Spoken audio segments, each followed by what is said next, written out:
Making headlines, Maldives marks 59 years as a member state of the United Nations. The Maldives call for United Nations that is representative, responsive and focused on delivering results for the people worldwide. And the Islamic minister announces plans to send 500 imams abroad for training over the next 5 years.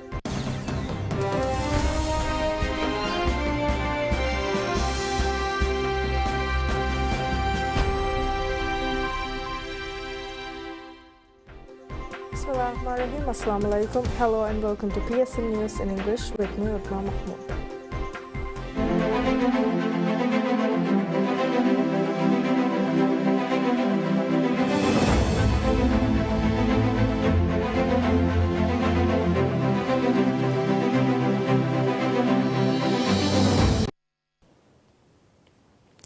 The Maldives, once regarded as a small nation with limited influence, has emerged as a prominent voice on the world stage. Since gaining independence on July 26, 1965, the Maldives has made significant strides in foreign diplomacy and trade. Within just 57 days of its independence, the Maldives became a member of the United Nations, joining a global community that questioned the value of including smaller nations. Despite these doubts, the Maldives' entry into the UN on September 21, 1965 served as a beacon of hope for small countries worldwide, challenging perceptions and demonstrating the potential for impactful advocacy. As a UN member, the Maldives took the lead in championing the rights and safety of small island nations. The country actively participated in the General Assembly and the various UN initiatives, raising awareness about environmental challenges, particularly threats posed by climate change. The 1989 Small State Conference on Sea Level Rise in Maldives played a pivotal role in the formation of the Alliance of Small Island States, AOSIS, further amplifying the country's commitment to this cause. Maldivians have been vocal advocates for environmental protection, positioning the nation as a crucial player in the global conversation on climate change and its implications for human rights. The UN Human Rights Council acknowledged these efforts, leading to the establishment of a special mandate to monitor the intersection of climate change and human rights. In recognition of its dedication, the Maldives achieved a historic milestone in 2010 by securing membership in the UN Human Rights Council, earning the highest number of votes for a small country. Through this platform, the Maldives continues to advocate for human rights globally and established a voluntary fund aimed at supporting small and developing nations. The Maldives' journey illustrates the necessity for special assistance to small countries, leveraging its own development experience to secure additional concessions for nations facing similar challenges. A testament to the Maldives' growing influence in the UN is its presidency of the UN General Assembly in 2021, during which then Foreign Minister Abdullah Shahid chaired the 11th emergency session addressing the Russia-Ukraine conflict alongside then UN Secretary General Ban Ki-moon. Despite the challenges of changing governments every 5 years, the Maldives remains steadfast in its international advocacy. Through its persistent efforts and unwavering commitment, the Maldives has transformed into a powerful voice within the UN, advocating for the rights and needs of small island nations and contributing to vital global discussions. The Maldives calls for a United Nations UN that is representative, responsive and focused on delivering results for people worldwide. The statement was made by the Minister of Foreign Affairs, Musa Zamir, emphasizing the need for reform in the global organization on the occasion of the 59th anniversary of Maldives' membership in the United Nations. In his address, Minister Zamir highlighted the challenges that continue to affect nations, such as outdated global systems, financing gaps, economic inequality, and the digital divide. He pointed out that the impacts of climate change disproportionately threaten vulnerable countries, while ongoing and protracted conflicts strain the multilateral system. Underlining the urgency for a more effective international body, Minister Zamir stated that a United Nations that can confront the surging seas head-on is of importance to address these challenges. Celebrating its long-standing UN membership, Minister Zamir reflected on the Maldives' role as a steadfast and trusted partner, particularly in assisting newly independent states seeking recognition. He described the Maldives' journey as a success story, overcoming skepticism about the capabilities of micro-states to fulfill UN Charter obligations and making significant contributions to the UN system while serving on its most prestigious platforms. The minister reiterated that the values enshrined in the UN Charter, peace and security, human rights, rule of law and development are integral to the Maldives' foreign policy. He emphasized the country's commitment as a champion of multilateralism, a leading advocate for climate action and a promoter of human rights and sustainable development. Minister Zamir concluded his statement by reaffirming the Maldives' dedication to collaborative global efforts. As such, he stated that the country stands ready to deliver on the promise of a more peaceful, inclusive and sustainable future for the Maldivian people, small island developing states and the world. The Maldives became a member of the United Nations, joining a global community that questioned the value of including smaller nations on September 21, 1965.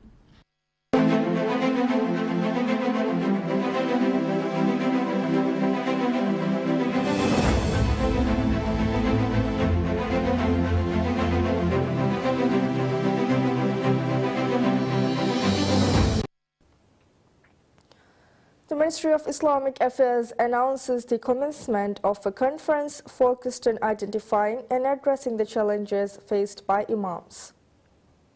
Speaking at the opening of the Imams Conference 2024 held at the Islamic Center, Minister of Islamic Affairs Dr. Muhammad Shahim Ali Said emphasized that the primary goal of the conference is to train imams and nurture a new generation of young imams. He also noted that the conference is intended to strengthen the relationship between imams and the ministry while also expanding the role imams play in society. Additionally, Minister Shahim expressed particular pride in the participation of young imams and khatibs at the conference, describing it as a promising sign for the future of the Maldives and a reflection of the growing prominence of Islamic leadership. He also encouraged the continued organization of such conferences to foster further development in the area. The seminar, which was organized by the Islamic Ministry, brings together over 500 imams, with 208 attending in person and 300 participating online. The ministry is also pursuing other initiatives aimed at developing young imams and khatibs across the Maldives. Minister of Islamic Affairs Dr. Muhammad Shahim Ali Said has announced plans to send 500 imams abroad for training over the next 5 years. He made the remarks during the opening ceremony of the Imams Conference 2024. Speaking at the first ever conference for imams in the Maldives, Minister Shahim emphasized the critical role of imams and the benefits of fulfilling their duties. He highlighted his ongoing efforts to improve the training of imams, noting that 400 have already been trained under a new curriculum this year. He also said that 60 imams have been sent abroad, with plans to send 100 more by the end of the year. Additionally, Minister Shahim said that 100 imams would be sent abroad annually with the goal of training 500 overseas within the next 5 years. He pledged to train 1,000 young khatibs during this period. He also assured attendees that the Ministry of Islamic Affairs is committed to addressing the challenges faced by imams and elevating the position of imam, which he described as a highly esteemed role. Furthermore, Mr. Shahim affirmed his intent to implement the decisions made during the seminar. He also said that the decisions will be incorporated into a new structure for the ministry. The ministry said that the primary goal of the conference was to foster cooperation and friendship among the Maldivian imams, addressing their challenges and provide guidance on resolving such issues. Special Envoy for Climate Change Ali Sharif has highlighted the importance of energy audits of companies aiming to reduce emissions. He made the remarks during the launch ceremony of the Maldivian Green Horizon initiated by Island Aviation Services Limited, IASL. Speaking at the ceremony, Special Envoy Ali Sharif noted a 2022 study revealing that the Maldives emits 2,030 kilotons of harmful gases annually, with 30% stemming from transportation and civil aviation. As such, He urged companies to assess their emissions when implementing environmentally friendly programs and conduct energy audits to identify and reduce consumption in high energy use areas. Meanwhile, Deputy Managing Director of IASL Ali Salim said that the new initiative aims to align all aspects of the company's operations with environmental sustainability. He also expressed the goal of transforming IASL into a model of eco-friendliness, encouraging employees to adopt environmentally responsible practices. IASL has signed an agreement with Pale Maldives, an environmental non-governmental organization, to support the Green Horizon initiative. The agreement was signed between Managing Director of IASL Ibrahim Iyas and President of Pale Maldives Hamdoun Hamid. Following the launch, a cleaning event took place at the IASL seaplane dock. The Bank of Maldives, BML, has elected new board members and appointed a chairman for its board of directors. During a special general meeting, EGM held today, Ahmad Ali Habib, Ali Irfan and Mohammad Shahid were elected as directors. Following the EGM, the board convened and appointed Ahmad Ali Habib as the chairman. The BML board consists of 11 members, 6 appointed by the government, 2 nominated by BML and 3 representing private shareholders. The Maldives has secured 30 awards at this year's South Asian Travel Awards SATA, marking the 8th edition of the event. Launched in 2016, the SATA Awards celebrate excellence in hospitality across South Asia. The annual ceremony attracts numerous institutions and associations within the South Asian tourism sector. This year's ceremony took place in Kathmandu, Nepal on Friday, where the Maldives was honored with 30 awards, notably the Visitor's Choice Award for Leading Beach Destination. In total, the Maldives received 15 gold awards and 14 silver awards, recognizing its resorts, hotels and tourism services. The South Asian Tourism Awards featured 144 categories with 51 gold and 93 silver awards. Over 400 nominations were submitted for consideration. Alongside the Maldives, competitors included Sri Lanka, Bangladesh, Nepal, Bhutan and India.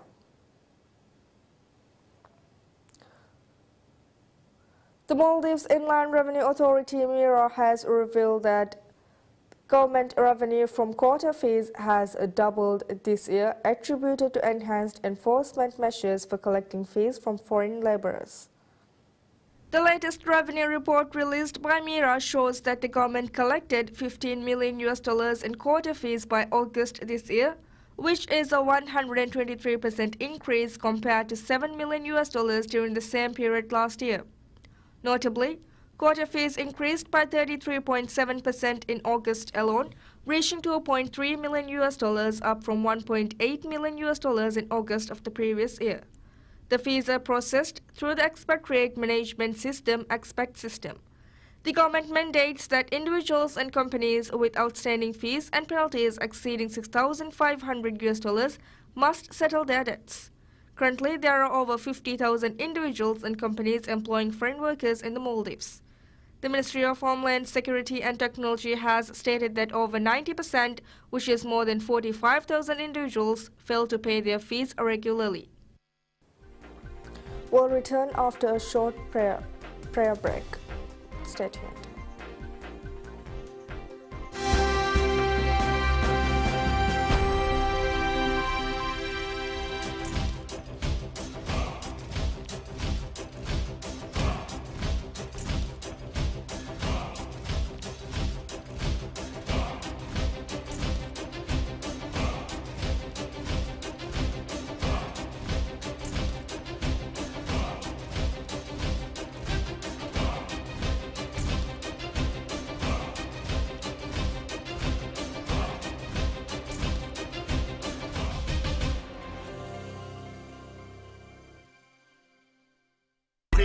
ليست للبيع. And the resumption of commercial activity. Hafta ni migen dairo dunia ka nashka huda eta coming gagande. Tanata hada kuram iki faharo iki gotak kitang adutan ne gitu. ದುನಿಯಾಗೆ ಫೆಬ್ರವರಿಗ ಬೊಡೆತಿ ಎತ ನಿಮ್ಮುಂತಕ್ಕೆ ನಿಮ್ಮ लुबनान के border आगातुगा यहूदीन गाय को fava तफात की आबादी तक मीहु हुस्कुरंजे फवानी तहज़ीब मुहना दुनियागा मी मालूमाता इंगु मुहिम्मु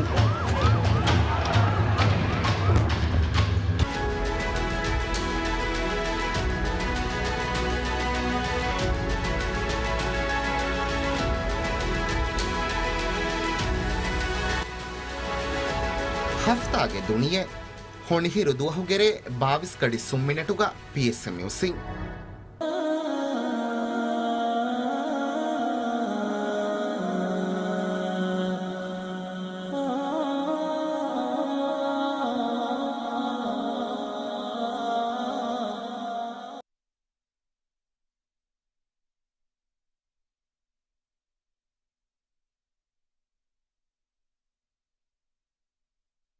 الله أكبر الله أكبر الله أكبر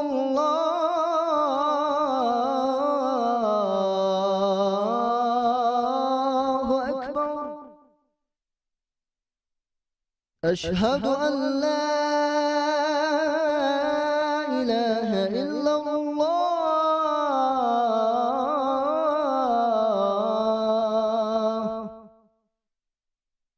أشهد أن لا إله إلا الله أشهد أن محمدا رسول الله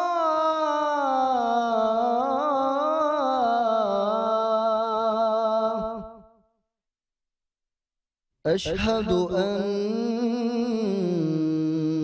محمد رسول الله حي على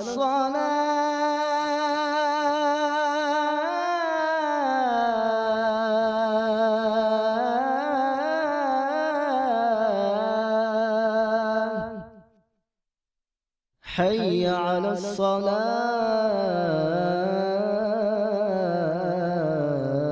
الصلاة حي على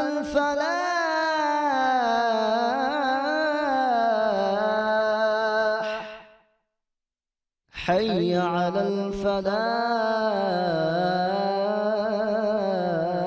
الفلاح الله أكبر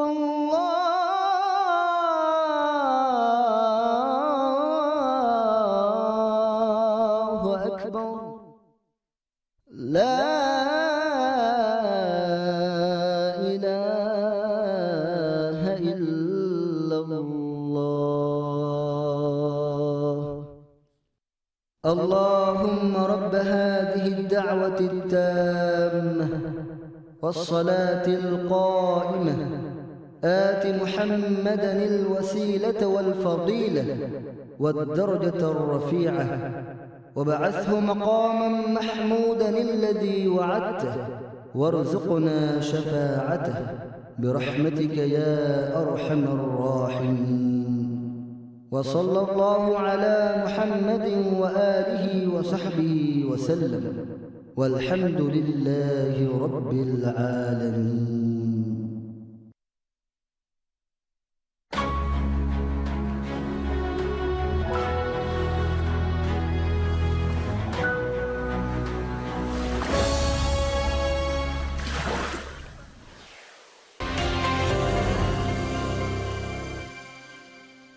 मी ज़मान तक वंदन हल्लु नुवै एतोरुगे मसले ताबद इरादु कविया हल्लु दिंदान हल्लु कोद्दे ಅಳಗಣ ಮೆಂಗೆ ಮೀ ರಾಜ್ಯಗ ತರಗ್ಗಿಗೆ ಗಿನ ಮಶ್ರೂತಕ್ಕೆ ಕುರಿಯಂಗೆ ಬಗೆಂದೆ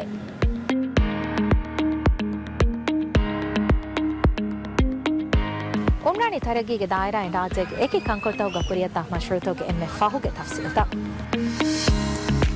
ರನ್ವೇ ಮಿ ಉನ್ನನಿ ಮ್ಯಾಗಣಕು ತಿಂಬಯಕ ಬಹಾಲಾಫ ಮಿ ಮಶ್ರೂತ ಕುರಿಯಗೆಂದನಿ ಗಿನ ಗೊಂಜೆಹುಂತಕ ಕಾಯಕು ಹಗೀಗತುಗ ಮುಳಿ ಮಾಲೆಯಂ ಹಲ್ಲೆಂ ಅಣ್ಣಾಣಿ ಮುಳಿ ಮಾಲೆಗೆ ಹುರಿಹಾ ಮಗುತಕ್ ನೆಹದಿಗೆ ಮಾಲೆಗೆ ಹುರಿಹಾ ತನಕ ಸ್ಟೋಮ್ ವಾಟರ್ ಡ್ರೈನೇಜ್ ಸಿಸ್ಟಮ್ ದೇವಿಗೆ ಕೈಯತುಗೆ ಹೋಫೆಂತ ಕಾಗೋಳಿ ಫವಾ ಮಿ ಮಶ್ರೂತೋಗೆ ತಫ್ಸೀಲ್ ಅಲ್ಮೆನ್ ಬೆಲು ತೆರಿನಾ ಹಮೆ ಗೆನಸ್ತೇನ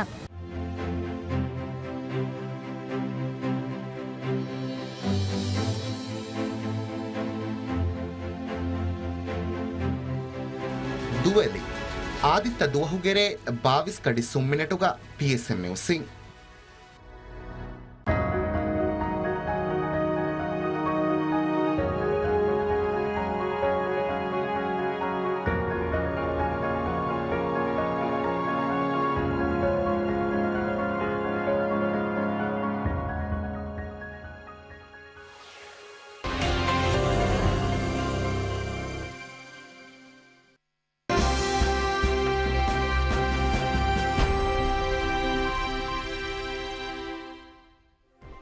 Welcome back to PSMNEWS in English.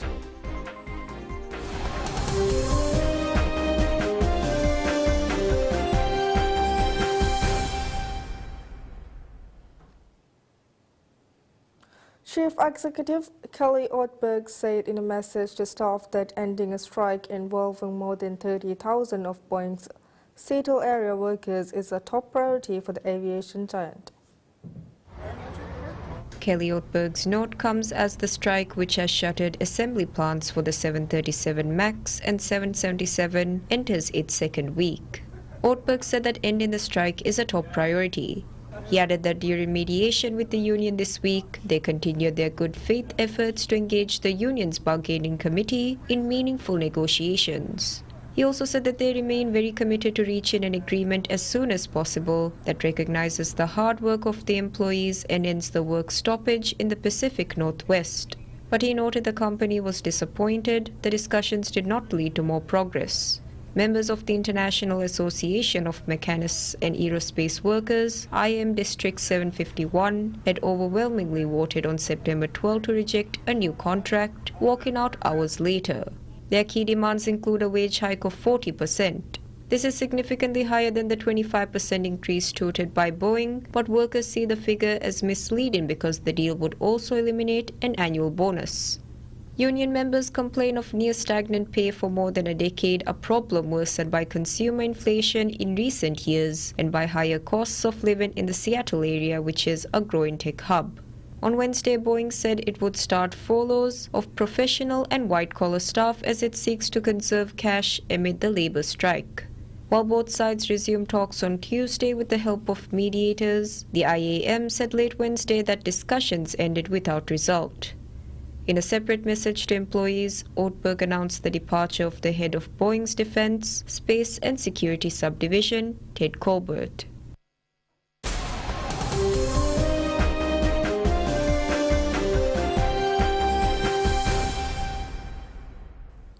Hezbollah says that a second senior commander was among 16 fighters killed in Israeli airstrike on its Beirut stronghold the previous day, highlighting the scale of the blow to its military leadership.